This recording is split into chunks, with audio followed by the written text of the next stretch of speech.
Hi dears, ഇന്ന് നമുക്ക് ചക്കക്കുരു കൊണ്ട് നല്ല സ്വാദോടു കൂടി ഒരു മെഴുക്കുപുരട്ടി ഉണ്ടാക്കാം കേട്ടോ. ചോറിൻ്റെ കൂടെയും കഞ്ഞിയുടെ കൂടെ കഴിക്കാനായിട്ട്, 4 മണിക്ക് ചായയുടെ കൂടെ കഴിക്കാനായിട്ടും നല്ലൊരു വിഭവമാണ് കേട്ടോ ഇത്. അപ്പോൾ ഇതിന് വേണ്ടിയിട്ട് ഞാനൊരു 1/2 കിലോയോളം ചക്കക്കുരു എടുത്തിട്ടുണ്ട്. ഇതുപോലെ നൈസായിട്ടാണ് കീറി എടുത്തിട്ടുള്ളത്. ഞാനിത് ഇതുപോലെ അരിയുന്ന രീതി ഞാൻ മുമ്പൊരു വീഡിയോയിൽ കാണിച്ചിട്ടുണ്ടായിരുന്നു. ചക്കക്കുരു തോരൻ വയ്ക്കുന്നതായിരുന്നു കാണിച്ചിട്ടുള്ളത്. ഇതിപ്പോൾ ഞാൻ ഇങ്ങനെയൊന്ന് മെഴുക്കുരട്ടി വെക്കാനായിട്ടാണ് കേട്ടോ ഞാൻ എടുത്തിട്ടുള്ളത്. ഇനി ഇതിലേക്ക് 1 കപ്പ് വെള്ളം ചേർത്ത് കൊടുക്കുന്നുണ്ട്. അപ്പോൾ ഇത്ര വെള്ളം തന്നെ വേണം കേട്ടോ. ഇത് പെട്ടെന്ന് അങ്ങനെ വെന്ത് പോകുന്ന ചക്കക്കുരുവല്ല. ഈ വെള്ളം കൂടി ചേർത്തിട്ട് നമുക്കൊന്ന് അടച്ച് വെച്ച് കൊടുക്കാം. ഹൈ ഫ്ലെയിമിലാണ് കേട്ടോ വെച്ച് കൊടുക്കുന്നത്.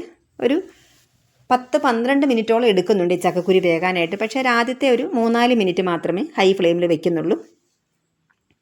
അപ്പോൾ 4 മിനിറ്റും എനിക്കിത് വെക്കാൻ പറ്റിയിട്ടില്ല. കാരണം ഹൈ ഫ്ലെയിം വയ്ക്കുമ്പോൾ ഈ പാത്രത്തിൻ്റെ പിടിയുണ്ടല്ലോ, അത് ചെറുതായിട്ടൊന്ന് കരിയുന്ന പോലൊരു സ്മെല്ല് വരുന്നുണ്ട്. അപ്പോൾ നമുക്കതിൻ്റെ ആ ഒരു പിടി കത്തിപ്പോകാൻ ചാൻസ് ഉണ്ടെന്ന് തോന്നിയതുകൊണ്ട് ഞാനിത് കുറച്ച് സമയം കഴിയുമ്പോൾ ഇത് ഞാൻ പറയുന്നുണ്ട് വീഡിയോയിൽ. അപ്പോൾ ഇടയ്ക്ക് ഒരു 2 മിനിറ്റ് ആയപ്പം തുറന്നിട്ട് ഞാൻ ഉപ്പ് ചേർത്ത് കൊടുക്കുന്നുണ്ട്. ഉപ്പ് ചേർക്കുന്ന സമയത്ത് നമുക്ക് വേണമെന്നുണ്ടെങ്കിൽ അല്പം മഞ്ഞൾപ്പൊടി ചേർത്ത് കൊടുക്കാം. പക്ഷേ ഞാനിപ്പോൾ ഇതിൽ മഞ്ഞൾപ്പൊടി ചേർക്കുന്നില്ല. ഞാൻ ഉദ്ദേശിക്കുന്ന ഒരു രീതിയിൽ കളറും അതേപോലെ ടേസ്റ്റും കിട്ടാനായിട്ടാണ് ഞാനിതിൽ മഞ്ഞൾപ്പൊടി ചേർത്ത് കൊടുക്കാത്തത്. നിങ്ങൾക്ക് വേണമെന്നുണ്ടെങ്കിൽ മഞ്ഞൾപ്പൊടി ചേർത്ത് കൊടുക്കാം കേട്ടോ ഈ സമയത്ത്. ഇനി നമുക്കിതിലേക്ക് ചേർത്ത് കൊടുക്കേണ്ടത് സവോളയാണ്. ഒരു മീഡിയം സൈസ് സവോളയുടെ പകുതി എടുത്തിട്ടുണ്ട്. വളരെ കുറച്ച് സവോള മതി. നമ്മളിതിലേക്ക് ഇനി ചെറിയ ഉള്ളി ചതച്ച് ചേർക്കുന്നുണ്ട്. അപ്പോൾ കുറച്ച് സവോള ചേർത്താൽ മതി. ഇതുകൂടി ചേർത്തിട്ട് ഒരു 2 പച്ചമുളക്, വലിയ പച്ചമുളകായിരുന്നു കേട്ടോ. ഇവിടെ വീട്ടിലുണ്ടായ പച്ചമുളകാണ്. എരിവ് കുറവാണ്. ഒരുപാട് വിളയുന്നതിന് മുമ്പ് തന്നെ അത് പറിച്ചെടുത്ത് എരിവ് കൂടണ്ടെന്ന് വിചാരിച്ചിട്ട്. അപ്പോൾ അത് 2 എണ്ണം കട്ട് ചെയ്തത് ഇതുപോലെയാണ് കട്ട് ചെയ്തിരിക്കുന്നത്. ഇതങ്ങ് ചേർത്ത് കൊടുത്തു. എന്നിട്ട് അപ്പം ഞാൻ പറഞ്ഞില്ലേ, ഇത് ഞാൻ സിമ്മിൽ വെക്കുകയാണ്. ഇനി സിമ്മിലാക്കുന്നില്ല, ഒരു മീഡിയത്തിൽ. കാരണം ഈ ഹാൻഡിൽ ഇങ്ങനെ ഇതിന് ചെറിയൊരു സ്മെല്ല് വരുന്നുണ്ട്. അപ്പോൾ അത് ചിലപ്പോൾ പൊട്ടാനായിട്ട് സാധ്യതയുണ്ടാവും, കരിയാനോ പൊട്ടാനൊക്കെ ആയിട്ട്. അതുകൊണ്ട് ഞാനിത് ഒന്ന് മീഡിയം ഫ്ലെയിമിലേക്ക് മാറ്റി വെച്ചിട്ടുണ്ട്. അതാണ് കേട്ടോ ഞാൻ പറഞ്ഞത്. അപ്പോൾ എന്നിട്ട് ഇതൊന്ന് തുറന്ന് നോക്കുന്നുണ്ട്. അപ്പോൾ വെള്ളമുണ്ട്. ഈ വെള്ളം നമുക്കിതിനകത്ത് ആവശ്യമാണ്. ഇത്രയും വെള്ളം തന്നെ വേണം കേട്ടോ. അപ്പോൾ ഒന്ന് മിക്സ് ചെയ്ത് നോക്കാം. അപ്പോൾ പണ്ടൊക്കെ എൻ്റെ വീട്ടിലൊക്കെ ഞാൻ കണ്ടിട്ടുള്ളത് ചക്കക്കുരു മെഴുക്കുപുരട്ടി വെക്കുകയെന്ന് പറഞ്ഞിട്ടുണ്ടെങ്കിൽ ചക്കക്കുരു കുറച്ചും കൂടെ വലുതായിട്ടാണത്, ഒരു 4 ആയിട്ടാണ് അരിഞ്ഞിടുന്നത് കേട്ടോ ചക്കക്കുരു. എന്നിട്ട് ഉണക്കമുളകും പെരിഞ്ചീരകവും കൂടെ അരയ്ക്കും. ചൂട് വെള്ളത്തിലിട്ടിട്ട് അമ്മിക്കല്ലിൽ വെച്ചിട്ട് അരച്ചിട്ടാണ് വെക്കുന്നത് കേട്ടോ. അരച്ചിട്ട് അത് വേറൊരു രീതിയിലാണ് വെക്കുന്നത്. അതിൻ്റെ ഒരു വീഡിയോ ഞാൻ മുമ്പ് നമ്മുടെ ചാനലിൽ അപ്ലോഡ് ചെയ്തിട്ടുണ്ട്. ഇതിപ്പോൾ എനിക്ക് ഇങ്ങനെ ചെയ്യണമെന്നൊന്ന് തോന്നി കേട്ടോ. ഞാനിങ്ങനെ ഒരു ദിവസം ചെയ്തു നോക്കിയിട്ടുണ്ടായിരുന്നു. ഭയങ്കര ടേസ്റ്റായിരുന്നു. അപ്പോഴാണ് ഞാൻ വിചാരിച്ചത് ഇങ്ങനെ ഒരു വീഡിയോ ചെയ്യാം. എല്ലാവർക്കും ഇഷ്ടപ്പെട്ടു കേട്ടോ ഇവിടെ. അപ്പോൾ ഞാനത് ചെയ്യുമ്പോൾ അതിൻ്റെ ഒരു വീഡിയോ എടുക്കുകയാണ് ഇപ്പോൾ ചെയ്തിട്ട്. ഇഷ്ടപ്പെട്ടത് കൊണ്ട് തന്നെ ഇഷ്ടപ്പെടുന്ന വിഭവങ്ങൾ നമുക്ക് വീണ്ടും ഉണ്ടാക്കാൻ തോന്നുമല്ലോ. എല്ലാവർക്കും ഇഷ്ടപ്പെട്ടിട്ടുണ്ടായിരുന്നു ഇവിടെ. അപ്പോൾ അതുകൊണ്ട് ഞാൻ ഒന്നുകൂടി ഇത് ചെയ്യുകയാണ്. ഇപ്പം നമുക്ക് ചക്കക്കുരുവിൻ്റെ ഒക്കെ സീസണാണല്ലോ, ഇഷ്ടം പോലെ കിട്ടുന്നുണ്ടല്ലോ ഇപ്പം. അപ്പോൾ ഞാനൊന്ന് ഇളക്കി നോക്കിയിട്ടുണ്ടായിരുന്നു. കുറച്ച് സമയം കൂടി ഇരുന്ന് വേകണം. ഒരു വിധം ഒന്ന് വെന്ത് വന്നിട്ടുള്ളൂ. നമുക്കൊന്നുകൂടി ഒന്ന് അടച്ച് വെച്ച് കൊടുക്കാം. ഒരു 10-12 മിനിറ്റോളം ഇരുന്ന് വേകണം. അത്രയ്ക്ക് വേവുള്ളൊരു ചക്കക്കുരുവാണ് കേട്ടോ ഇത്. അപ്പോൾ ഇതിൻ്റെ ഇടയ്ക്ക് ഇന്നത്തെ ഇടവേള എന്ന് പറയുമ്പോൾ ചായയാണ് കേട്ടോ. ചായയും 2-3 കശുവണ്ടിയാണ് കേട്ടോ. ഇടയ്ക്കൊക്കെ ഞാൻ പല വീഡിയോയിലും പറയുന്നുണ്ട്, ഇങ്ങനെ കൊച്ചു കാര്യങ്ങളൊക്കെ ചെയ്യുമ്പോൾ നമുക്കൊരു എനർജിയൊക്കെ വരുന്നതായിട്ട് എനിക്ക് തോന്നാറുണ്ട് കേട്ടോ. അപ്പോൾ ഇന്നിപ്പോൾ ഇതാണ് കാണിക്കുന്നതേ ഉള്ളൂ. ഇതിൻ്റെ കൂടെ അതും അങ്ങ് നടക്കും. അപ്പം നമുക്ക് നല്ലൊരു പോസിറ്റീവ് എനർജിയും ക്ഷീണമൊക്കെ മാറിയിട്ട് നല്ല അടിപൊളിയായിട്ട് അങ്ങ് മുമ്പോട്ടുള്ള ജോലികൾ ചെയ്തു പോകാനായിട്ട് പറ്റും. ഇനി ഇതാ ഇത്രയുണ്ട്, ഒരു 10-20 എണ്ണത്തോളം ഉണ്ട്. ചെറിയ ഉള്ളി കുറച്ച് കൂടുതൽ എടുക്കുന്നത് നല്ലതാണ് കേട്ടോ. പിന്നെ ഇതേ 2 അല്ലി മാത്രം മതി വെളുത്തുള്ളി. ഇത് രണ്ടും കൂടെ നമുക്ക് നല്ലതുപോലെ ഒന്ന് ചതച്ചെടുക്കണം. ഒരുപാട് അങ്ങോട്ട് ചതഞ്ഞ് പോകരുത്, ഒരു മീഡിയം പരുവത്തിൽ നമുക്ക് ചതച്ചെടുക്കണം. അപ്പോൾ ഇനി നമുക്ക് നോക്കാം ഇത് എങ്ങനെയുണ്ട്. നമ്മുടെ ചക്കക്കുരു വെന്തിട്ടുണ്ടോ, ഇതിനകത്ത് വെച്ച് വെള്ളമൊക്കെ വറ്റി വന്നിട്ടുണ്ടോ നമുക്ക് നോക്കാം. ഇപ്പം ഇത് ഏകദേശം വെള്ളമൊക്കെ ഒന്ന് വറ്റി വന്നിട്ടുണ്ട്. ഈ ചക്കക്കുരു നമുക്ക് ആവശ്യത്തിന് വെന്ത് വന്നിട്ടുണ്ട്. കണ്ടോ, ഇത്രയും മതി. ഒരുപാട് വെന്തുകൊണ്ട് കുഴഞ്ഞു പോകേണ്ട കാര്യമില്ല. ഇത്ര നമുക്ക് വെന്ത് കിട്ടിയാൽ മതി. ഇനി നമ്മൾ കുറച്ചുകൂടെ ഒന്ന് എണ്ണയിലൊക്കെ ഒന്ന് ഇടുന്നതാണല്ലോ, അപ്പോൾ കുറച്ചും കൂടെ ഒന്ന് വേവ് അങ്ങനെ കിട്ടുന്നുണ്ടല്ലോ. അപ്പോൾ ഇത്രയും മതി നമുക്കിപ്പോൾ. ഇനി നമുക്കിതങ്ങ് ഇറക്കി വയ്ക്കാം. ഇറക്കി അടച്ച് തന്നെ വയ്ക്കാം. അപ്പോൾ ബാക്കിയുള്ള വേവും കൂടെ നമുക്ക് അങ്ങനെ തന്നെ ആയിക്കോളും. നോക്കണ്ടോ, ഇത്രയും വെള്ളമുണ്ട്. ഇതിൽ നിൽക്കട്ടെ. എങ്കിലേ നമ്മൾ ഇനി മുമ്പോട്ട് ചെയ്യുന്ന പ്രോസസ്സിങ്ങിന് നല്ലൊരു ഫിനിഷിങ് ഒന്ന് പെരണ്ടിരിക്കാനൊക്കെ വേണ്ടിയിട്ട് നമുക്ക് ആ വെള്ളം നമുക്ക് ആവശ്യമാണ്. അപ്പം നമുക്കിതുപോലെ ഒന്ന് ഒതുക്കി അടച്ച് വെച്ച് കൊടുക്കാം. ഒട്ടും ഇതൊന്ന് തണുത്ത് പോകണ്ട. അപ്പം ചക്കക്കുരു ഒരു ഹാർഡാകുമല്ലോ, അങ്ങനെ പോകാതിരിക്കാൻ വേണ്ടി ഇതുപോലെ അടച്ച് തന്നെ നമുക്ക് മാറ്റി വയ്ക്കാം.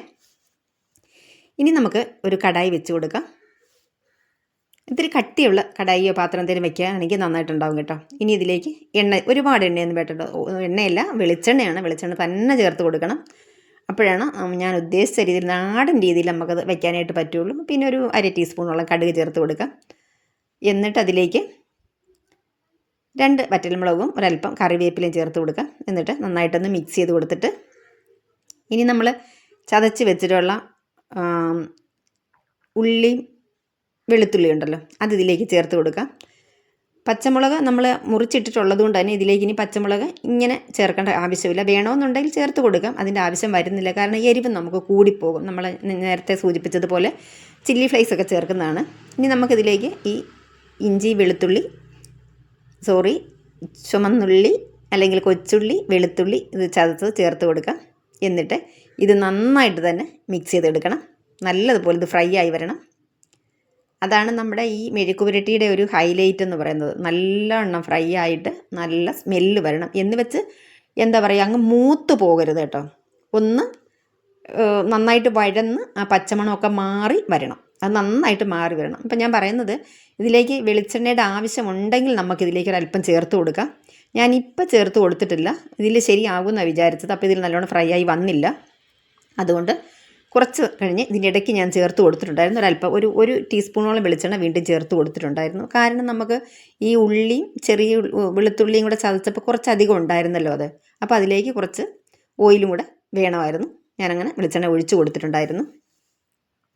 ഒരുപാട് വെളിച്ചെണ്ണ ഒഴിച്ചിട്ട് നന്നായിട്ട് മൊരിഞ്ഞ് വരുന്ന ആ ഒരു രീതിയിലല്ല കേട്ടോ ചെയ്യുന്നത്. ഒന്ന് പെരണ്ടിരിക്കുന്ന ഒരു രീതിയിലാണ് ഞാനിത് ചെയ്തെടുക്കുന്നത്. ഇപ്പോൾ ദേ നമ്മുടെ ഇഞ്ചി വെളുത്തുള്ളിയൊക്കെ നന്നായിട്ടൊന്ന് ഫ്രൈ ആയി വന്നിട്ടുണ്ട്. നന്നായിട്ട് വഴന്ന്, ഒരു ഫ്രൈ എന്ന് പറയാൻ പറ്റത്തില്ല എങ്കിൽ നന്നായിട്ട് വഴന്ന് പച്ചമണമൊക്കെ മാറി നല്ലൊരു സ്മെല്ല് വന്നിട്ടുണ്ട്. ഇനി നമുക്ക് ഇതിലേക്ക് ചില്ലി ഫ്ലേക്സാണ് ചേർത്ത് കൊടുക്കുന്നത്. ഉണക്കമുളക് വീട്ടിൽ നമ്മൾ ചതച്ചെടുത്തിട്ടുള്ളതാണിത്. അപ്പോൾ ഇത് പെട്ടെന്ന് തന്നെ നമുക്കിത് ഒരു മിനിറ്റ് തന്നെ മതി. അതിന് മുമ്പ് തന്നെ ഇത്, കാരണം ഞാനിത് വെയിലത്ത് വെച്ച് നന്നായിട്ട് ഉണക്കിയിട്ടാണിത് ചതച്ച് വെച്ചിട്ടുള്ളത്. അപ്പോൾ ഒരുപാട് ഇതിൽ കരിഞ്ഞു പോകണ്ട, നല്ല ഫ്രൈ ആയിട്ട് തന്നെയാണ് ഇരിക്കുന്നത്. അപ്പോൾ ഇതിപ്പം ഇവിടെ റെഡിയായി വന്നിട്ടുണ്ട്. ഇനി നമുക്കിതിലേക്ക് നമ്മൾ നേരത്തെ വേവിച്ച് മാറ്റി വെച്ചിട്ടുള്ള ചക്കക്കുരു ഇതിലേക്ക് ചേർത്ത് കൊടുക്കാം. ആ ഒരു വെള്ളത്തോട് കൂടി തന്നെ ചേർത്ത് കൊടുക്കണം.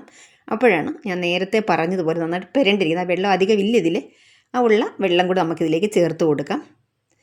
അപ്പോഴാണ് ഈ നമ്മൾ ചേർത്തിട്ടുള്ള വീണ്ടും ഇഞ്ചിയാണ് കേട്ടോ പറയുന്നത്. ഉള്ളി കണ്ട പാകത്തിനൊക്കെ വെന്ത് വന്നിട്ടുണ്ട്. ഇവിടെ വെളുത്തുള്ളിയൊക്കെ ചതച്ച് നല്ല രീതിയിൽ നല്ല വഴന്ന് വന്നിട്ടുള്ള ആ ഒരു ഇഞ്ചി, പിന്നെ വീണ്ടും ഇഞ്ചിയാണ് കേട്ടോ പറയുന്നത്. സാധാരണ നമ്മൾ ഇഞ്ചി വെളുത്തുള്ളി പേസ്റ്റ് അല്ലെ ഇഞ്ചി വെളുത്തുള്ളി ചതച്ചെന്നല്ലേ പറയുക. അപ്പോൾ അതാണ് കേട്ടോ, സോറി ക്ഷമിക്കണം കേട്ടോ, വീണ്ടും ഇഞ്ചി പറഞ്ഞിട്ടുണ്ട്. അപ്പോൾ ഈ ഉള്ളിയുടെ കൂട്ട് നന്നായിട്ട് ഇതിലേക്ക് പിടിച്ചു വരണം. അപ്പോൾ നമുക്ക് ഈ വെള്ളം ഉണ്ടല്ലോ, ഇതിൽ ബാക്കിയുണ്ടായിരുന്ന ചക്കക്കുരു വെന്തിട്ടുള്ള ആ വെള്ളം നമുക്കിതിൽ ആവശ്യമായിട്ട് ഉണ്ടെന്ന് ഞാൻ അതുകൊണ്ടാണ് നേരത്തെ പറഞ്ഞത്. അതില്ലെങ്കിൽ ഒരുവിധം തോർന്ന രീതിയിലിരിക്കും കേട്ടോ. അപ്പോൾ നമ്മുടെ ഈ മെഴുക്ക് പുരട്ടിക്ക് ഒരു ടേസ്റ്റ് ഉണ്ടാവില്ല. അങ്ങനെ പാടില്ല. ഒരുവിധം നന്നായിട്ട് ഇതിൽ പൊതിഞ്ഞ്, എന്നാൽ ഒട്ടും നനവും വേണ്ട, ആ ഒരു രീതിയിൽ വേണം ഇത് കിട്ടാനായിട്ട്. അതുപോലെ മറ്റൊരു കാര്യം, നമുക്ക് ഈ സമയത്ത് ഇത് ഒരുപാട് നേരം നമുക്ക് ഇങ്ങനെ സ്റ്റൗവിൽ വെക്കേണ്ട. അപ്പോഴും ഞാൻ നേരത്തെ പറഞ്ഞതുപോലെ ഹാർഡായിട്ട് മാറും. അത് വേണ്ട. നമുക്ക് ഇങ്ങനെ ഒരു 2 മിനിറ്റ് അത്ര മാത്രം മതിയാവും. കാരണം നമ്മൾ ചതച്ചെടുത്തിട്ടുള്ള ഉള്ളിയുടെ കൂട്ട് അത് നന്നായിട്ട് ഫ്രൈ ആക്കി എടുത്തിട്ടുണ്ട്. നമ്മുടെ ചക്കക്കുരു അത് നന്നായിട്ട് വെന്ത് വന്നതാണ്. അപ്പോൾ അങ്ങനെ ഒരുപാട് സമയം ഇവിടെ വെക്കേണ്ട ആവശ്യമില്ല. ഒരു 2-3 മിനിറ്റിൽ കൂടുതൽ നമ്മൾ വെക്കരുത്. ഇത് ഒരുവിധം ഹാർഡായിട്ട് മാറും. അത് വേണ്ട.